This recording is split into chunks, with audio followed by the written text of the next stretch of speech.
Everyone, today we're going to be doing a Rags to Riches story of Josh Brolin. Spoiler alert for the next 15 seconds of how he helped save his house from being taken by unscrupulous land developers, to fending off against Deadpool and the X-Force, to finally ruling the universe with a gauntlet of infinite proportions.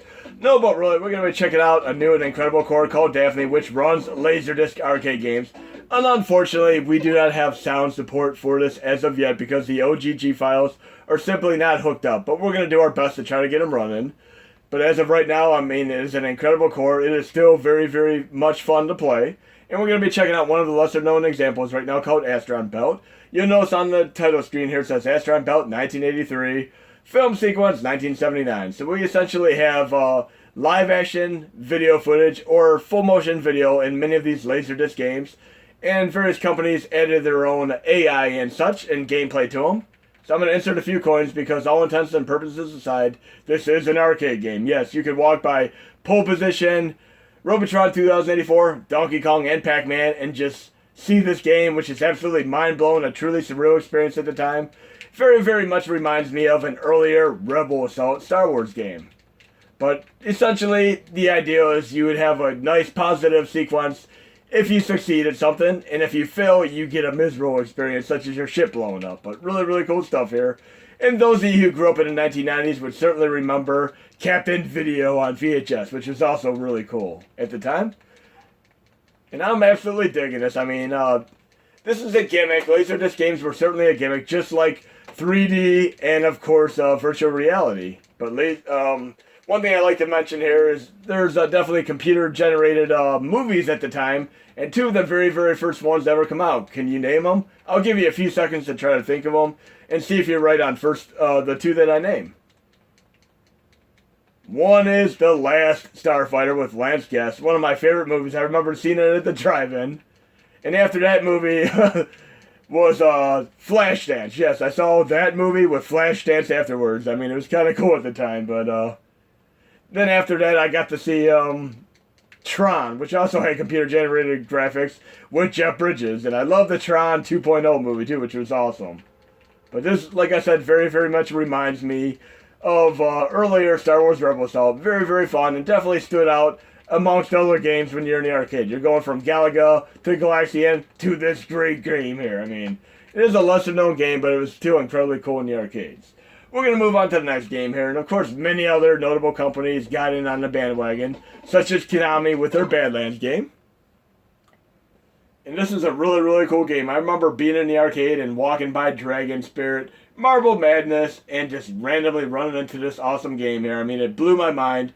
There's one single button on the cabinet, almost like a whack-a-mole button where you had to push it at the precise moment your character is in danger. And then you would, it's basically a fire button. You would avert disaster by pushing the button at the precise moment. And I have to say from the get-go, this is one of the few games that I haven't successfully gotten running with this core as of yet. But we're going to work on it, and I'm going to do everything I can to get this running.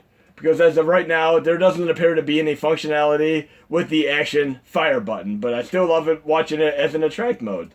I can insert coins and actually start the game, though. And this reminds me very much of an early 1980s cartoon series called Cops. Great, very similar animation style. Obviously not as violent as this game. This game is disproportionately violent, very gruesome in some of its death animations. I mean, you're seeing your family get killed at the very beginning of the game. I mean, it doesn't get more violent than this. And this is before they had the rating system with games such as Mortal Kombat, obviously. This is a half decade before that time.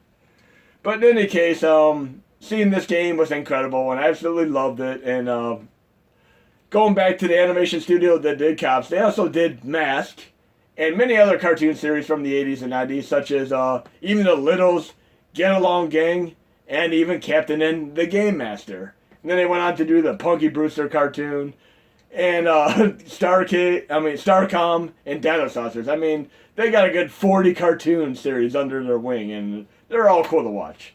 And Captain and the Game Master was incredible until the final season when a different animation studio took over and made it look like absolute crap. It was bad. It was like watching newer South Park animation, then going back to the original, the beta stuff that they emailed for a joke Christmas card, basically. That's what it's like doing. But very, very cool stuff. And here's one of the more silly animation death sequences. I mean, you got stuff where you're getting basically your entire chest blown out with blood and gore. But here we just have a silly, typical cartoon sequence you'd see from a Hanna-Barbera or a Warner Brothers cartoon. But we're going to move on to some more games here. Another company that jumped in on the bandwagon was Data East. I love Data East with their games such as Bad Dudes, RoboCop. RoboCop was a fantastic arcade port, and of course they did Karnov, another great game. And if there's any company that does great arcade to home conversions, Data East was most certainly one of them.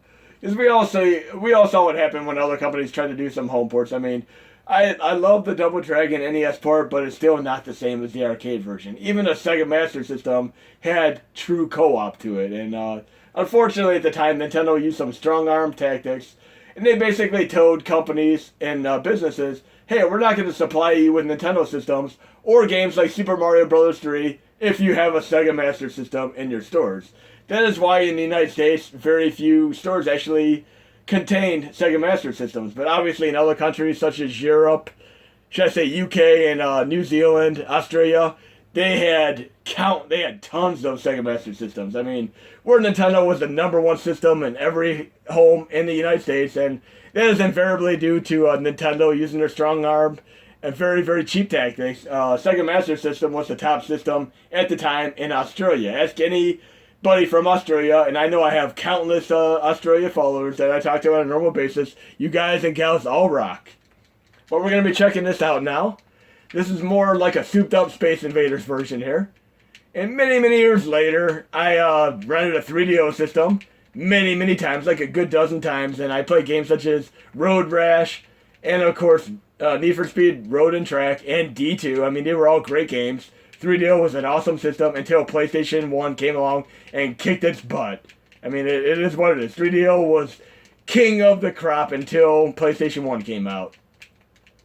But I love that many of these Laserdisc games have scoring systems like Atari 2600 games, where you can see how high of a score you can get or try to beat the high score and then pass the controller off to a loved one, family member, or kid and such. And I'm in a new animation sequence there. Cool. And I almost want to go up and look at this original animated film, because I'm almost certain there's a Japanese anime based on this. And I'm also digging that there's different AI on the levels here. You can see these enemies are in a different formation, much like Galaxy and Galaga. Really cool stuff here.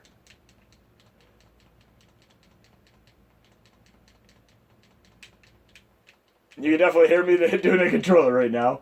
We got more games to test out today, and arguably one of the most well-known of the bunch is obviously Dragon's Lair with the fantastic Don Bluth animation studio behind it.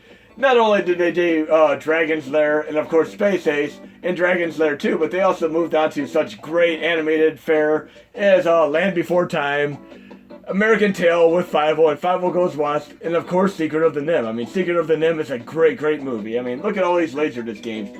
Not all of them currently function, but again, I'm going to be playing around with them and do my best to get them working. Cobra Command is fantastic as well, but now we're going to be doing Dragon's Lair for a brief moment. And one thing that thoroughly impressed me with this game is the fact that it had a great, ingenious algorithm to it, where every time you die, you're in a different level. I mean, these levels were almost like randomly generated based off of the algorithms. It was awesome. Now I'm going to really be happy when we get sound hooked up to this, because this is a fantastic core. I'm definitely digging the games that do work on this for the moment. And basically, like I said, God of War and countless other games have used context button presses. In Dragon's Lair, you essentially have a left, right, up, and down, as well as an attack button. And you just have to time things accordingly to successfully get past parts. I didn't do the sequence right, but look, I am using the algorithm to get to a different sequence here. But here, I could go left to avoid the fire, go right to avoid the fire, left again. If I push the wrong button, I'm going to get a sequence where I meet my demise. And there we go. Very, very cool stuff here, but there have been countless versions and incarnations and ports of Dragon Lair over the years, including a cartoon series. I mean, I played each and every version you could imagine of this, and I'm going to do a couple of them within the context of this video, as well as do a tutorial on how to add these games for this course so you can run them. I mean, cool stuff here. And those of you who did see the original Dragon's Lair cartoon might also remember the original arcade cartoon series that had animated cartoons such as Q*bert, Pitfall, Pole Position, way back in 1982-83. Cool cartoon for the time. But we're moving out of RetroArch and we're going to be checking out some more games. In one of the earlier versions of Dragon's Lair that I played, I wanted a Commodore 64 really, really bad, but for Christmas, I didn't get a Commodore 64. Instead, I got a Coleco Atom computer, which was a failed computer. Everybody else had a Commodore 64, but I had the Atom computer. I still had an incredible amount of fun with it, though, and I'm going to be showing you a couple games on it. We'll say at least one game for now. I'm going to be playing Dragon's Lair on it. Dragon's Lair on the CPC Amstrad, which is essentially the same game that I played on my Atom computer. And one thing to note is anytime you run the CPC Amstrad core, I'm running Caprice 32 right now, but you can also run Croco DS as your alternative. You're going to want to go into the core options and make sure auto run is on. I'm going to do a save core override. I'm going to exit the game completely, and by re-entering is going to auto load the game. And this is one of the mini cores that has keyboard functionality that I pushed for keyboard to controller mapping, and FR500 did an ingenious job of implementing this based on my request. I mean, we can run mini cores such as Commodore 64, DOSBox, and CPC Amstrad, and of course Chassis ZX Spectrum as well. I mean, really cool stuff here. I'm going to go into RetroArch video settings and disable video integer because I'm not running borders for this right now. I am also not running borders for the Daphne core. So I'm disabling it, and I'm going to resume. And I have the controller by default has some of the buttons set up, but you can manually configure the other buttons. And since I'm using USB host with an OTG device and I do have a keyboard hooked up, I can quickly find which buttons function. Here I have an attack button, but I do not have a jump button. So I'm going to go into the options here, quick menu controls. I'm going to change RetroPad to Amstrad keyboard. Always pick the keyboard option with the PC cores. Then you want to back out, then go back into controls again. You're going to go to a whole new lineup here. All the buttons that are already mapped are still mapped, so I'm going to pick one of the buttons that is not mapped from testing it out, the B button, and I'm going to push left to right, then change it to one of the keyboard buttons that has, for all intents and purposes, the jump button, which I need to get to the first level here. And it is this one right here, I believe. I'm going to resume and test it. I have my attack button. And I should be able to jump now. There we go. Really, really cool game. And games like this, like I said, you would pretty much, you can spend hours trying to figure out the timing to beat levels in games like this. But once you learn and master them, you could get to the games in mere minutes to 15 minutes. I mean, later games like this were, of course, Out of This World, also known as Another World. And to a lesser degree, Dragon's Lair on NES, which is a terrible, terrible game. But I still played it without a doubt. Because anything and everything Dragon's Lair I just had to play.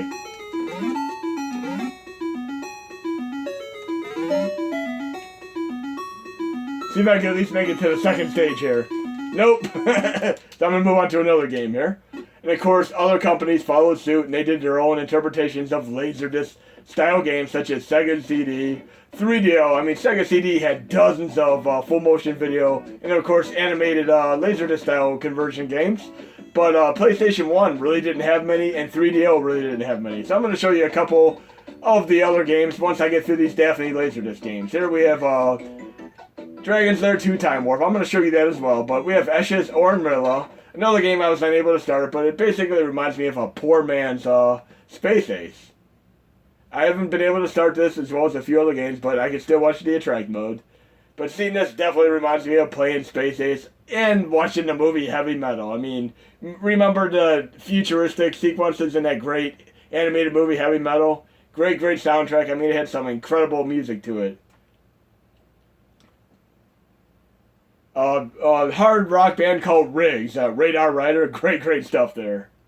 But still watching the attract mode is cool.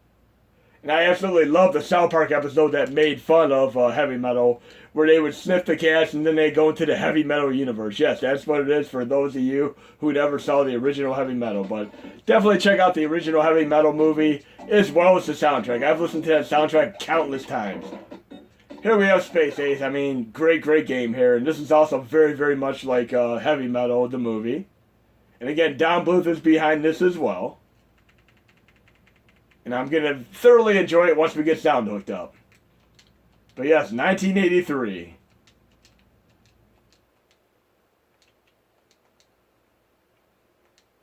And I'm going to show you a version of this that actually has sound too. See, I didn't push the proper context-sensitive button, so I failed into a demise there. Okay?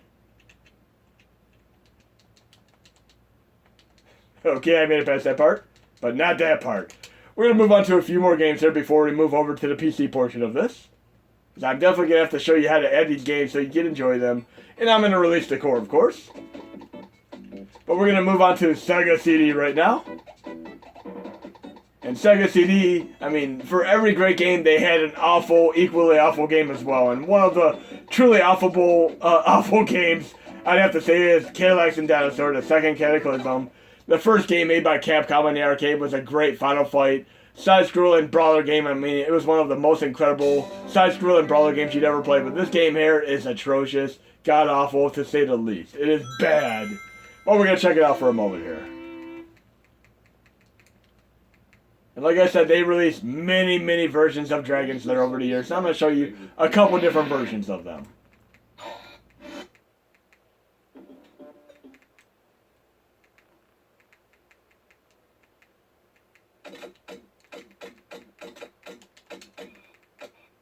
This is pretty bad. About as bad as they come. I had to play the Jurassic Park arcade game where I'm in the Jeep taking down countless T-Rexes and pterodactyls and all that good stuff to make up for this monstrosity of a game. And just like Dragon's Lair, if you meet your demise by not doing the precise timing, you're going to get a little animation sequence. I'm going to run into a Brachiosaurus on purpose and just watch what happens. They're typically herbivores that would never harm a human being. I mean, if they ever existed in real life, but watch what they do in this game, this silly contrived game. Poor example for a Sega CD game. Wow. That's one of the animation sequences. Let's see what other one I can pull up here. I'll run to a Brachiosaurus on purpose. Look at that. Hardly the herbivore you know it as. But yes, that is a terrible, terrible Sega CD game. And one of the many reasons why the system failed, because for every great game, such as Night Trap, you had a crappy game such as Cadillacs and Dinosaurs, the second Cataclysm. But here we have Cobra Command, which is another great Daphne game, but here we're going to play it on Sega CD. And for the record, a couple of these games were also ported to mobile phones. Yes, you could download Cobra Command and Road Avenger, aka Road Blaster, on your iPhone. Really cool stuff here. I'm still going to show you Road Blaster, but I'm jumping around invariably here. And I love this along with Road Blaster because you basically have a vehicle and shooting sequences as well as controlling the vehicle, which is really cool.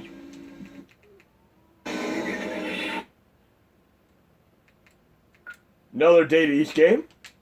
Okay, Captain. Let's knock it on New York.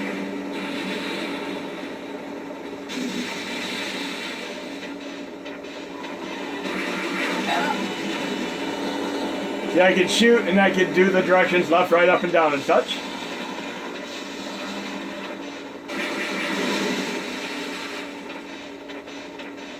And I got to see this game in the arcade way, way back too as well.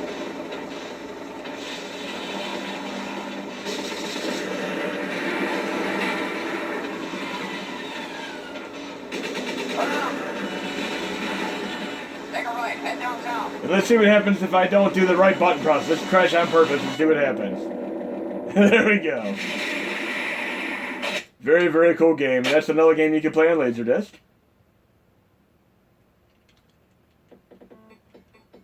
And we're going to be checking out Road Avenger, aka Road Blaster. We're not playing the Daphne version because it doesn't have sound. I'm going to be showing you the Sega CD version, which does have sound. And I still have this on my iPhone that I deactivated since I moved on to an Android phone. But yet another one of my favorite games.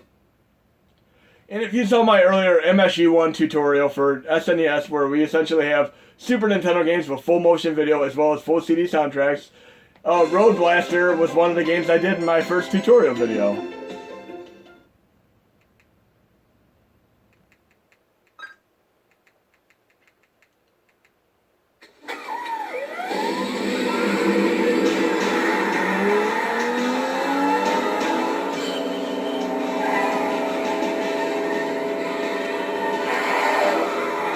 Very cool.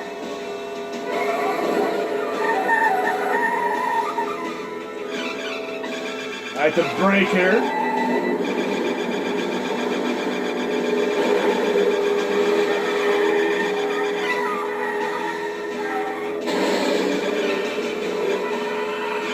Very cool game. Still holds up all after all these years. And I didn't push the turbo button. Oh, I don't want to. I'll let you see the sequence there. Yet another cool game. And one thing to note is they also released Dragon's Lair on Sega CD, but I'm not going to show you that version because it has too much gritty pixelation as far as the graphics are concerned. I want to move on to another game first, though. I'm going to show you Mad Dog McCree because they did live action games for Sega CD as well.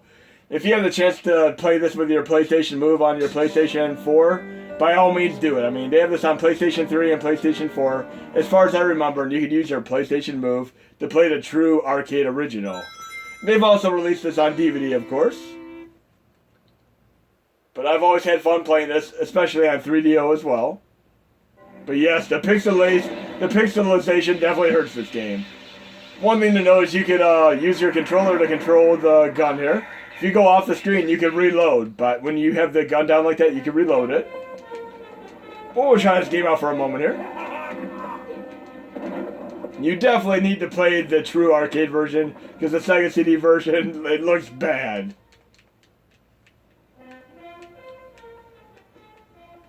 It's in the air. It's an ill wind that blows no good. Mad Dog McCree and his band of cutthroats riding into town. Folks here plumb scared to death. Town's deserted. Let's see what kind of a shot you are. Pilgrim, take a target practice. This should be really hard. I can just move the controller up to what I need to shoot and push the button. Nice shooting. Try another one. Nice shooting. I doubt I'm going to be missing any of these because, I mean, I can aim directly at them. Kind of funny. Try another one.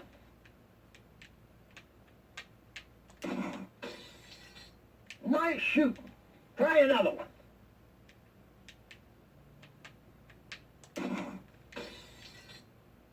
I'm reloading. Now we get to play a real stage here. Stranger, we need your help. Mad Dog McCree's gang is taking over the town. The mayor and his daughter have been taken hostage out to Mad Dog's hideout. And if Sheriff, he's locked up in jail, we're going to have to get him out to help with the gang. Can you help? Good. One more important thing. Hey, old codger, don't tell the thing. I took him out. I always love this game. Hey, now that's good shooting, stranger. I can shoot him too, right? Oh, come on. The sheriff out of jail, or with one-eyed Jack. And he's in the saloon. But definitely check out Mad Dog McCree. There's a Mad Dog McCree 1 and 2. They both play great on Sega CD for what it's worth.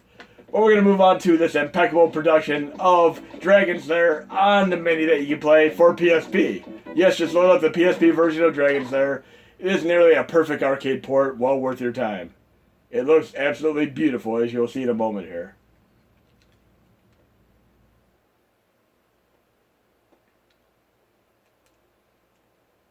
Then we're going to move on to the tutorial portion.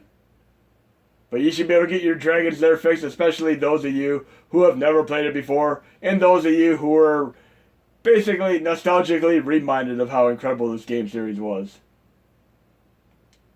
Digital Leisure, that is the company that has released Dragon's Lair, Mad Dog McCree, and multiple other games. And where it says attract mode, you can actually watch the entire game from beginning to end, but I wouldn't recommend doing that. I would recommend trying to play the game. Arcade mode. I'm going to play it on hard mode on purpose.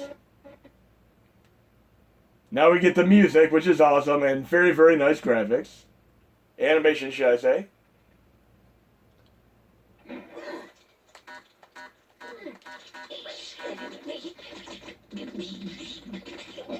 Do-do-do.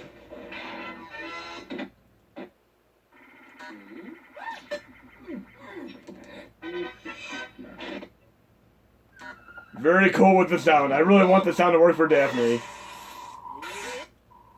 And I failed already, but definitely check this game out. See if I can remember this part. I failed.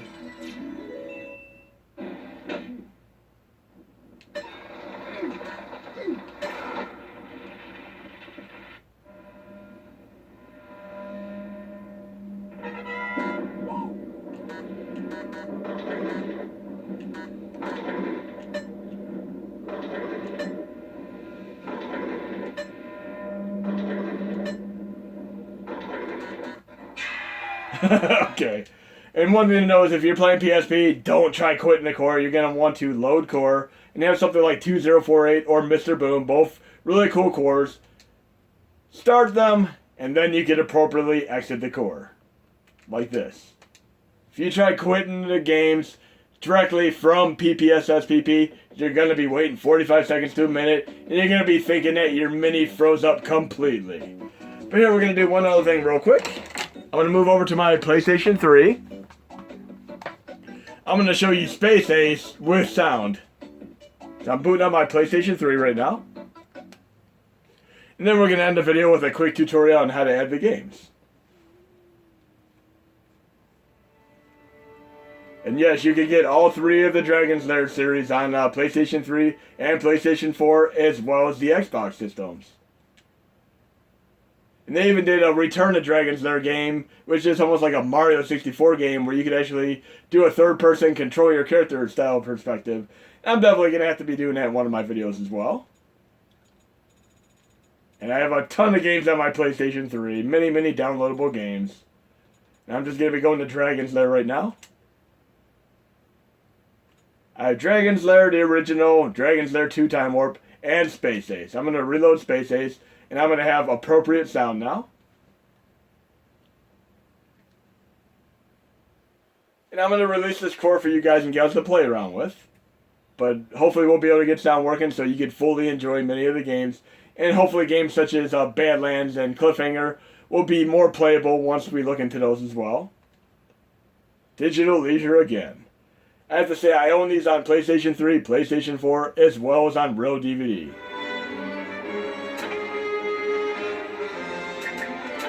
Play on the hardest difficulty again.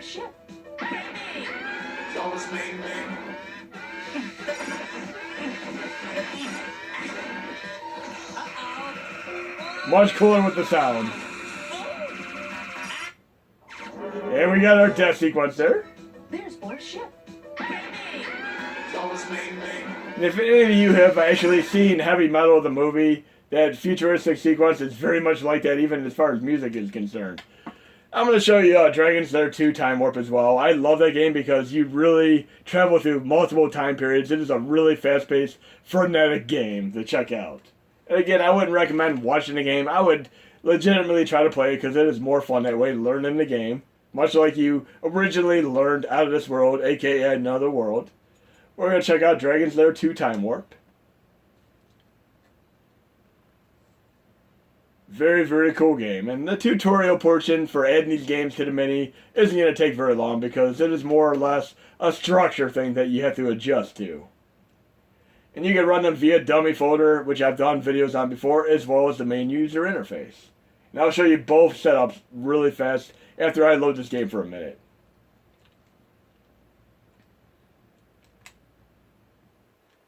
And throughout the years, I pretty much checked out any and every Laserdisc style game that I could possibly find. And I mean, even on 3DO, we had a great game called Strahl. S-T-R-A-H-L. Great game there. And I'm actually going to just watch the game here so you can actually see just the first part of the game. But here's what happens if you don't play the game. You can watch it. My Daphne kidnaps again, idiot. You better fight. Absolutely love this animation.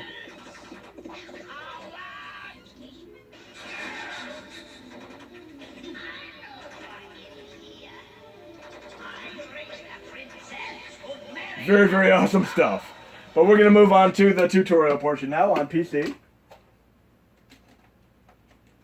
Again, this is not going to take very long.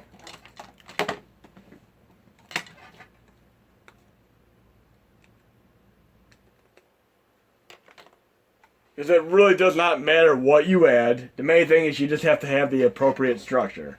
So I'm going to go to my Hashi. I'm going to go to File, Add More Games, As Is.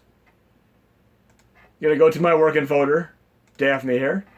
I'm going to go right into the Daphne folder. I'm going to add the ROM for the game I want to add. We're going to say Space Ace. I'll add Ace Zip. And this doesn't really matter. You're going to see why in a moment here. I'm going to go to the very, very top to my added games. I'm going to right click, Show Windows Explorer. Then I'm going to go to my working folder.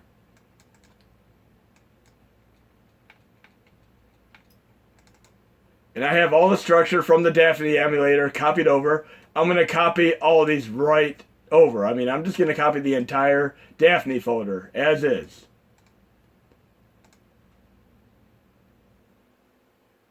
Just like that. I don't even need the Ace Zip. I mean, I already have it in there, but I could just cut and paste it if I don't have it. I just put all the ROMs in here. I just did a straight copy of all the files. I mean, they don't take up more than a few megabytes of space. Then the frame file is where the game files are stored. So I'm going to go right there to where I have the frame files. This would be the DAT file, the text file, and the video as well as the music. I'm just copying them all directly over.